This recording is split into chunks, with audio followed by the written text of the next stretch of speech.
Амаль 60 год таму ў мінскім РТІ адбылося нешта надзвычайнае. Настолькі, што дагэтуль не верыцца ў рэальнасць гэтай падзеі. Туды збегаліся ўсе: малады Владзімір Мулявін і Юрый Антонаў, студэнты, знакамітыя кампазітары, партыйная номенклатура, журналісты, шэраговыя студэнты. Усе ламануліся ў актавую залу РТІ, каб на ўласныя вочы пабачыць тое, чаго яшчэ ніколі не адбывалася ў Савецкім Саюзе. 3 дні свабоды, 3 дні музыкі, беларускі Вудсток на афіцыйным узроўні. Што гэта было і як так атрымалася, сёння я прынясу вельмі цікавую гісторыю. Скандалы, забароны, спрэчкі, інтрыгі і шмат музыкі. Гатовыя?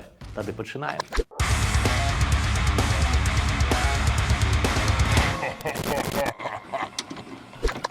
Усё пачалося з вугоршчыны, нават не так. Усё пачалося з Бітлз, вайны ў В'етнаме, хіпі, бітнікаў і паскуднай моладзі. Пакуль на захадзе адбывалася сапраўдная культурная рэвалюцыя і на музычнай сцэне панавалі хлопцы і дзяўчаты з электрагітарамі і доўгімі валасамі, у савецкім блоку спяваў свае бясконцыя кіслыя песні Іосиф Кобзон. Здесь всё иное вдруг, и дождь, и снег. А Эдита П'еха толькі-толькі ўваходзіла ў ролю пурытанскага секс-сімвола савецкіх пралетарыяў. Когда бы не было любви.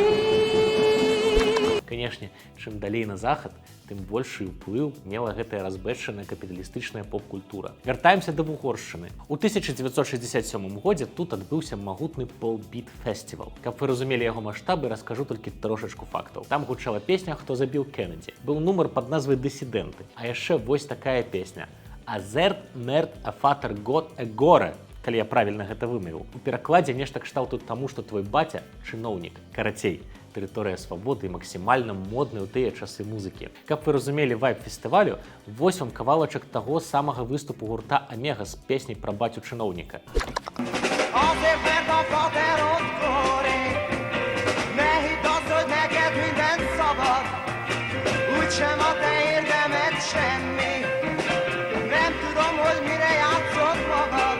Дык што нам тая вугоршчына, скажаце вы, і часткова будзеце мець рацыю.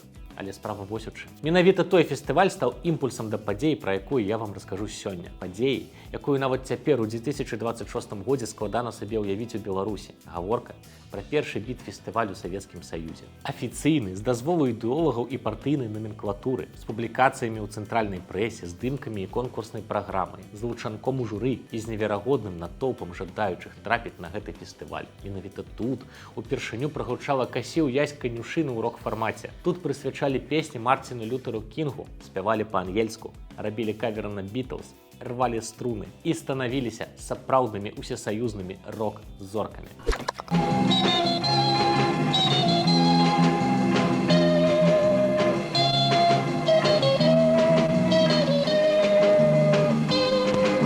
Як так атрымалася? Чаму менавіта Беларусь? І адкуль панабіралі столькі гуртоў? Глядзіце уважліва і да канца. Будзе вельмі шмат цікавых гісторый. Але спачатку зраблю для вас важную абвестку. Ты куды мяне клічаш, паслухай, завіруха, мяце завіруха. Ёсць адчуванне, што песні я спяваю горш, чым пра іх распавядаю. Але гэта не праблема. Прынамсі, калі гуляю з сябрамі ў настолку «One, two, sing» ад беларускага выдавецтва «Гутенберг». Галоўнае, каб было весела, а нам весела заўсёды. Проста паверце. Збірацца з сябрамі гэта ўвогуле вельмі важная традыцыя, а гуляць і спяваць разам поспех на кожнай вечарыне. Ну дык вось, з настолкай «One, two, sing» можна рабіць абедзве рэчы і адчуваць сябе пры гэтым Фрэнкам Сінатрай, ну ці хаця б Олегам Арловым. Гісторыя вось якая. Перад вамі 80 картак з рознымі словамі, якія сімвалізуюць магутную спеўную зарубу. Вам трэба праспяваць як мага больш песень і забраць сабе як мага больш картак. Будзе смешна, крынжова, магчыма нават сорамна, калі нехта з вашых сяброў запіша выступ на тэлефон і запіліць сторыс. Але важна не гэта, важна тое, што вы побач. Вы спяваеце разам і робіце гэта па-беларуску. Ну круто ж, а? У выдавецтве «Гутенберг», дарэчы, ёсць і іншыя настолкі. Культавая «Шляхта» з крутой механікай і захапляльным сюжэтам. «Я ніколі не» з чэлленджамі, якія пацягнулі ажно на маркіроўку 18+. Ці псіхалагічная гульня 52. Ды і ўвогуле выдавецтва Гутенберг робіць крутую справу. Выдае кнігі вядомых пісьменнікаў, якія толькі робяць першыя нясмелыя крокі ў бок беларушчыны. Захапляльны нацыянальны кіберпанк ці вось трывожны містычны трылер. А цяпер самае важнае. Я прынёс вам промакод Сепультура з вельмі прыемнай зніжкай у 10% на ўсю замову. Шукайце падрабязнасці ў апісанні да гэтага відэа і рыхтуйцеся да вайбовай вечарыны з сябрамі. Ты куды мяне клічаш, паслухай, завіруха, мяце завіруха. Вяртаемся ў Мінск 1968 году. Тут пануе машэраўская адліга і дазваляецца нават крыху больш, чым у астатнім саўку. Шматлікія самадзейныя ансамблі рэпетуюць на базе інстытутаў і прадпрыемстваў, а пасля выступаюць на танцах і выконваюць не толькі савецкі рэпертуар, але і дазваляюць сабе крыху больш. Нават здымаюць бітлоў і спрабуюць спяваць па-ангельску. Можаце сабе такое ўявіць. На афіцыйным узроўні стаўленне да гэтай з'явы даволі цікавае. Гэтыя гурты нібыта не заўважаюць, але і не забараняюць. Няхай сабе лупяць недзе там на кірпічных сваю музыку, абы гэта не выходзіла з-пад кантролю. Прыкладна так яно існуе некалькі гадоў. Але пасля ў разумныя галовы камсамольскіх актывістаў прыходзіць светлая думка. А што калі ўзяць і зрабіць гэтую прыгажосць часткай афіцыйнага курсу ў светлую будучыню? Не ігнараваць, а ўзначаліць. Ідэя настолькі прагрэсіўная і цікавая, што цяперашнія ідэолагі дагэтуль да яе не даперлі. Але гэта ўжо іншая гісторыя. Тады было вось так.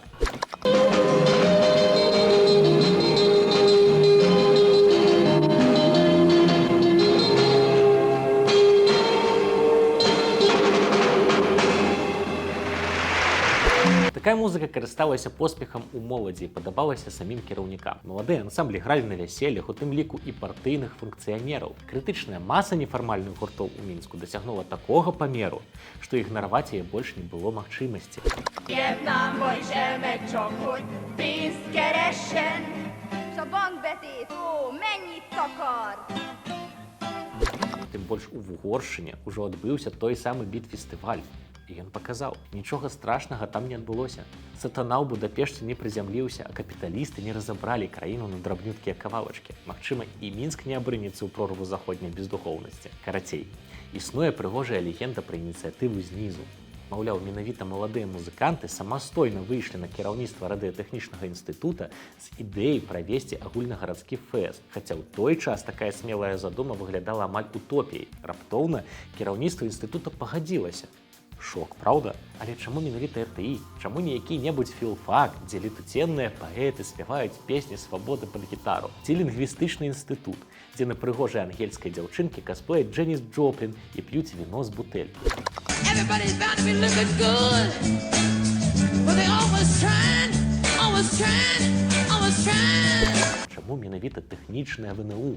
Адказ на гэтае пытанне вас здзівіць, але і шмат чаго растлумачыць. Па-першае, справа ў тым, што беларускія айцішнікі ўжо тады былі самыя прагрэсіўныя ў Савецкім Саюзе і не толькі. Шмат пра што ведалі, шмат чаго ўмелі. Электрычныя гітары тады толькі-толькі станавіліся часткай папулярнай культуры ва ўсходняй Еўропе. І знайсці абсталяванне не за ўсе грошы свету было сапраўднай прыгодай. Ну вось вы самі ўявіце, дзе купіць фірмовую гітару, а як яе даперці ў Савецкі Саюз, калі ты не сын дырэктара вадакачкі? А што з узмацняльнікамі, а з усякімі прымочкамі? Галавастыя хлопцы з РТІ паялі ўсё гэта самастойна. Самапал, магчыма, гучаў троху горш за арыгінальныя прыблуды, але ўсё ж такі дазваляў імітаваць гучанне любімых заходніх гуртоў. Менавіта таму РТІ быў месцам сілы, мекай для бітнікаў і максімальна небяспечным месцам паводле таварыша майора. Стыхійныя канцэрты бітнікаў ўжо праходзілі ў РТІ. На танцавальных вечарынах тут выступалі маладыя гітарныя ансамблі, на якія заходзілі маладыя геніі. Уладзімір Мулявін, Юрый Антонаў і ўдзельнікі знакамітага ансамбля «Пающыя гітары» бывалі сярод гледачоў тых студэнцкіх джэмаў.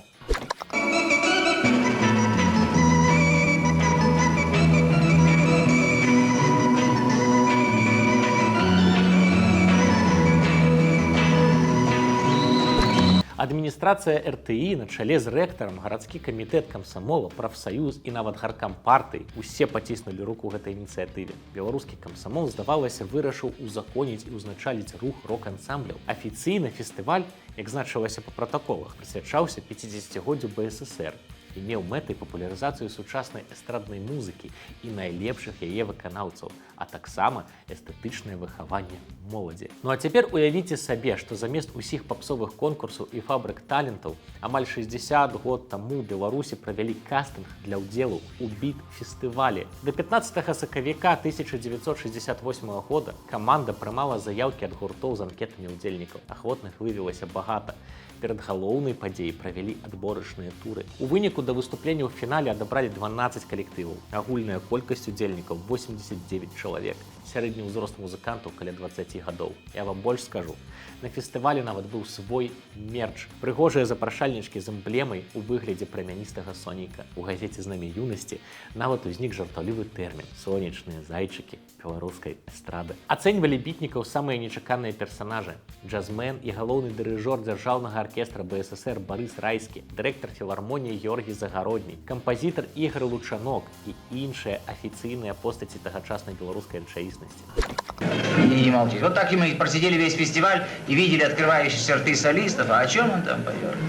Повторяю, за редким исключением. Биг бит – это жизнь, это темп, это ритм, это все, что угодно, напряжение такое.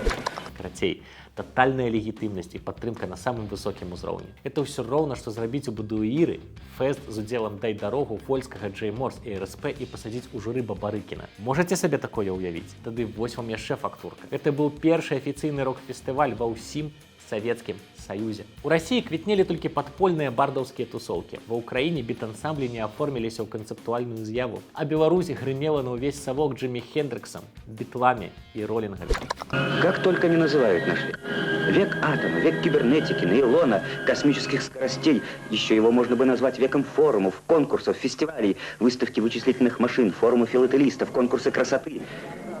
Адрес нашего фестиваля – Минский радиотехнический институт, а на эстраде архитекторы, студенты, школьники, физики. Гэта ўрывак з фільму «13-й маршрут». З ім звязаная вельмі трагічная гісторыя, якую можна прадаваць Нетфліксу. Але пра яе крыху пазней. У фільме ўрыўкі з таго самага біт-фестывалю ў Мінску. Ён стартануў 12 красавіка і расцягнуўся аж на 3 дні. Квіткі на тусоўку скончыліся імкліва. Так што ахвочыя прабіраліся ў РТІ праз вакно ў прыбіральні на другім паверсе. Толькі каб вокам зірнуць на сапраўдны рок. Прыгожанькія дзяўчаткі, маладыя выкладчыкі і выкладчыцы, мінакі з усёй сталіцы. Інстытут не тое, што кіпеў, гарэў сапраўдным полымем свабоды ў гэтыя дні. Па рэгламенце кожны ансамбль граў 7 песень агульнай працягласцю да 45 хвілін. Прычым не менш за адну мелі складаць уласныя творы. Адна інструментальная п'еса. А ў праграму абавязкова трэба было ўключыць апрацаваную народную песню. Гэта была ўмова, каб прыкрыць змест імпрэзы. Фальклор павінен быў прысутнічаць, каб рок-музыкаў можна было абвінаваціць хіба што ў любові да родных каранёў. Ладно, што я вам усё пра арганізацыйныя моманты. Давайце лепш пакажу гурты, якія выступалі на гэтым фестывалі. Пачнем з галоўнага. РТІшныя алгоритмы, якія забрали первую премию фестиваля. Имя ваше алгоритмы, общее имя. В какой мере это связано с ритмами вашего ансамбля? Алго – это динамический ритм. Это в музыкальном переводе, а вообще это понятие научное. Нам просто нравится эта музыка. Что вам нравится? Ритм, вот самое главное, в бите. Только ритм. Да, ритм, ну, конечно, мелодия, это само собой. Калі ў сола-гітарыста алгарытмаў Евгена Коновалова парвалася струна, ён нават не звярнуў на гэта ўвагі. Заля проста шалела ад эмоцый. Публіка не хацела адпускаць алгарытмы са сцэны, так што ансамбль значна перабраў адведзены ліміт часу. Алгарытмы ад самага пачатку лічыліся фаварытам, бо былі гаспадарамі пляцоўкі і выступалі не першы год. Нават зганялі на гастролі ў Сібір, і там выпілі па 3-4 канцэрты штодзень. Што праўда, без ганарару, але вядомасць калектыву выходзіла нават за межы Беларусі.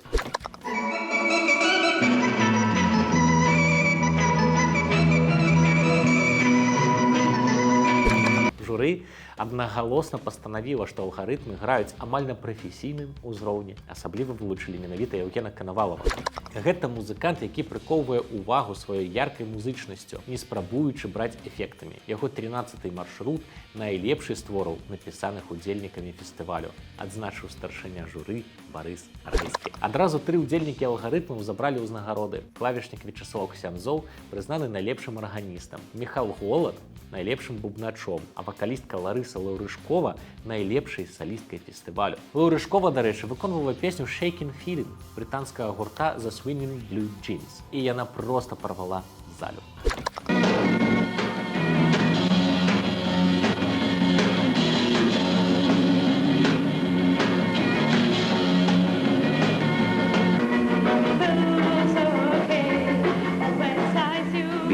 ансамблям музыкальная культура не нужна.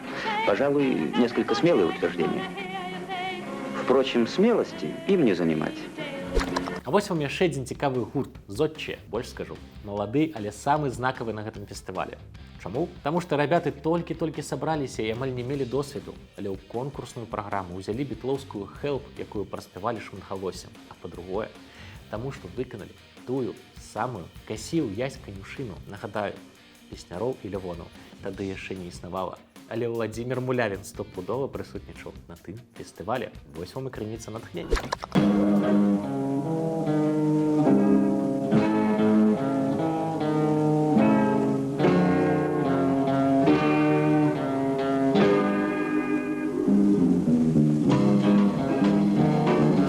Трэцюю прэмію на фестывале ўзяў гурт «Рэфлекс» з медыцынскага інстытута. Напэўна, больш за ўсё публіку здзівіў нечаканы рэпертуар музыкантаў. Вообще, руководитель должен быть в группе. У каждой группы должен быть руководитель, причем желательно, чтобы руководитель являлся профессионалом, конечно. И мне кажется, что именно из-за отсутствия руководителя у нас недостаточно еще подготовлена наша программа. Ну вось уявіце сабе. Яны ўзялі ды лупанулі біг-біт версіі папулярнай французскай мелодыі Алімпіяды 68 у Грэноблі і арыі індыйскага госця з оперы рымскага Корсакава «Садко». Я б і цяпер гэта з цікавасцю паслухаў. Магу ўявіць, што адбывалася ў РТІ ў 68 годзе.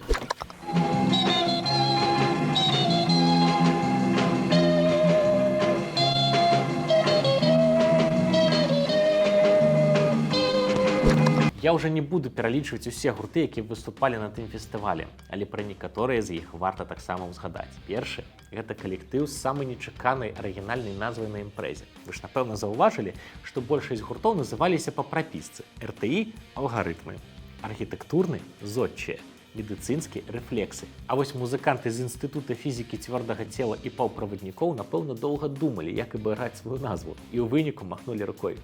Хай будуць пінгвіны. Менавіта пінгвіны прысвяцілі на фестывале песню Мартіна Лютера Кінгу. Гучала яна вельмі натхнёна і эмацыйна.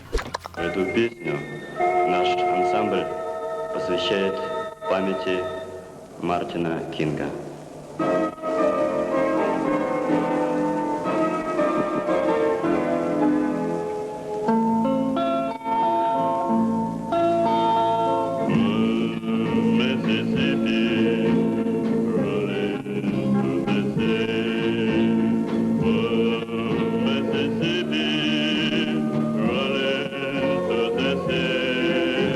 А яшчэ быў школьны гурт. Рэальна, старшакласнікі адной з мінскіх школ сабралі ўласны бэнд «Funny Foxes» і выйшлі на сцэну РТІ. Гурт запомніўся ўсім экстравагантным касцюміраваным выступам.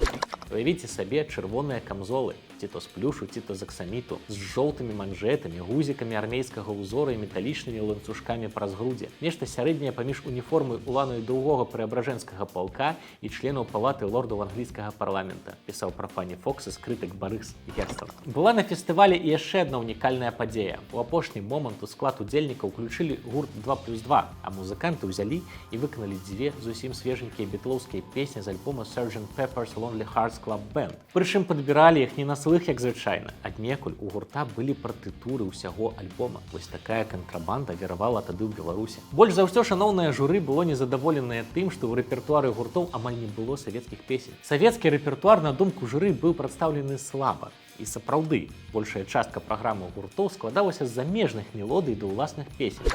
Хотелось бы, чтобы в вашем репертуаре все-таки было меньше подражаний, чтобы больше было нашего советского репертуара.